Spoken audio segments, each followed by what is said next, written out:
យើងភាពដោយអង្គទ្រង់សពសារពុទ្ធទាំងអស់ទ្រង់ធំអស្ចារ្យយើងមកទីនេះយើងថ្វាយបង្គំព្រះអង្គសរសើរដំណកាន់ព្រះអង្គពីព្រោះព្រះអង្គទ្រង់ធំអស្ចារ្យអាមែនចម្រៀងនៅសភើ220ទ្រង់ធំអស្ចារ្យអោព្រះអង្គម្ចាស់តាខ្ញុំនឹងស្ញាយខ្លាំងអង្គចាពីសាកលលោកដែលទ្រង់សាងដោយព្រះហោគ្រប់ទាំងកុលន់និងអស់ទាំងតារាភ្លឺថ្លាខ្ញុំកោតរឹងទ្រង់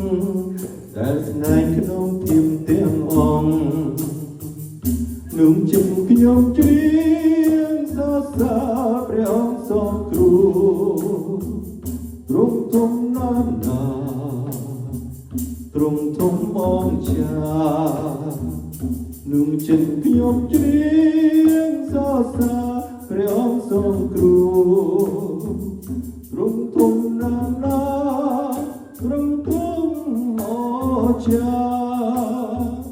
កណ្ណាខ្ញុំដាឡើងព្រមកាន់ព្រៃដងទេតាំងលឺបានស្អីយំពីរងលើព្រឹមសាកាលណាខ្ញុំមើលពីលើកំពូលគង់គង់ណាំទាំងលឺសូរទឹកនឹងខ្យល់បងលំហើយតានោះចិនខ្ញុំជ្រៀងសរសើរព្រះអង្គសងគ្រូទ្រង់ធំណាស់ណាទ្រង់ធំអស្ចារ្យនោះចិនខ្ញុំជ្រៀងសរសើរព្រះអង្គសងគ្រូ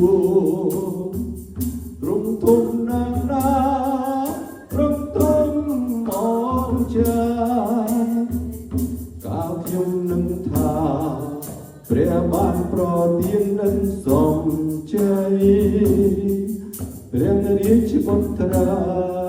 ស្ងួនងាររបស់ព្រះអង្គមកប្រលួសខ្ញុំឲ្យរួចពីបាបយ៉ាងធ្ងន់ក្រៃដោយទ្រង់សូគុណជាប់ឈើជាគូស្បាផងនោះចិនខ្ញុំជ្រៀងសរសើរព្រះអង្គសងគ្រូទ្រង់ធំណាស់ណាទ្រង់ធំអស្ចារ្យនោះចិន